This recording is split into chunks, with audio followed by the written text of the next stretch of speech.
Somebody wrote me this morning on TikTok and said, or Twitter, and said, I've been reading you for 20 years and you tend to be right, but this thing, I think you're so wrong, blah, blah, blah, about Zaslav. And I was like, look, we've got to separate our emotional response to our business response. And there's nothing wrong with the emotional response. Emotional response is emotional, but the reality is business, and we got to, know which is which, and act accordingly.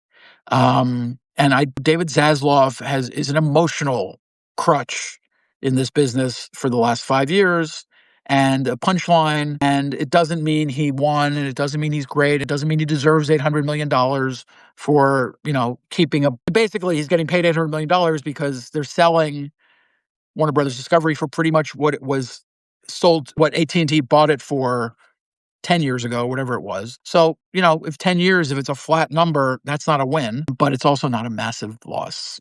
And that's what AT&T was worried about. And they're looking at losing $30-40 billion on that transaction. And now they have not done that. So he has done what he needed to do for them.